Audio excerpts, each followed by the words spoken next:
Hi friends, ఈరోజు మనం కొంచెం డిఫరెంట్గా ఈ విధంగా గట్టి పకోడాతో కర్రీ ఎలా చేయాలో చూద్దాము. ఆనియన్ పకోడా అయితే అంత బాగుండదు, ఇలాంటి పకోడానే ఉండాలి. దానికి ఫస్ట్ మనం కడాయి పెట్టుకొని ఆయిల్ వేసి, ఆయిల్ హీట్ అయిన తర్వాత కొంచెం ఆవాలు, దాల్చిన చెక్క, సోంపు వేసుకోవాలి. ఇవన్నీ ఆయిల్లో ఫ్రై అయిన తర్వాత దీంట్లోకి కట్ చేసుకున్న టమాటాలు వేసి అవి బాగా కొంచెం ఆయిల్లో పచ్చివాసన పోయేంత వరకు మగ్గిన తర్వాత నేను ఆనియన్స్ వేస్తున్నాను.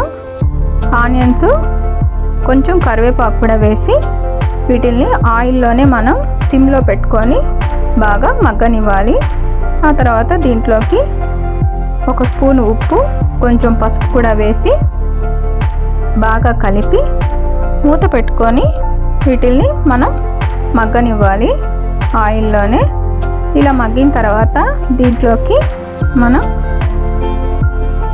రెడ్ చిల్లీ పౌడరు, ధనియా పౌడర్ కూడా వేసి ఆయిల్లో ఫ్రై చేసుకోవాలి. ఇవంతా బాగా పచ్చివాసన పోయేంత వరకు ఆయిల్లో మనం ఫ్రై చేసుకున్న తర్వాత 1/2 స్పూను గార్లిక్ జింజర్ పేస్ట్ కూడా వేసి మనం బాగా కలిపి ఆ తర్వాత 1.5 గ్లాసు వాటర్ వేస్తున్నాను.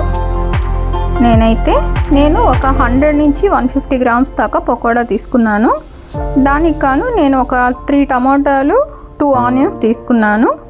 చూడండి, ఇప్పుడు ఈ విధంగా వాటర్ బాగా మరిగిన తర్వాత మనం దీంట్లోకి పకోడాని కొంచెం పీసులుగా కట్ చేసుకొని వేసి మూత పెట్టాలి. పకోడా కొంచెం సాఫ్ట్ అవ్వాలి ఈ కర్రీలోకి.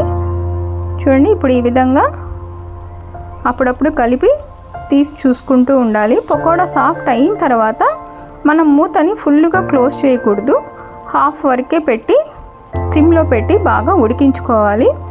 దీంట్లోకి ఈ విధంగా దగ్గరకు వచ్చిన తర్వాత కర్రీని 1 స్పూను గరం మసాలా పౌడర్ కూడా వేసి ఇంకొంచెం సేపు ఒక 2-3 మినిట్స్ మనం కర్రీని ఉండించాలి.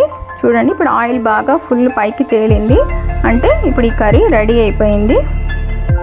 ఫైనల్గా మనం కొత్తిమీర వేసి స్టవ్ కింద ఆఫ్ చేసుకుంటే ఇప్పుడు పకోడా కర్రీ రెడీ అయింది. ఇదైతే టేస్ట్ అయితే చాలా బాగుంటుంది. చాలా ఈజీగా కూడా సింపుల్గా చేసుకోవచ్చు. మీరు కూడా ఈ కర్రీని ఒకసారి ట్రై చేసి చూడండి.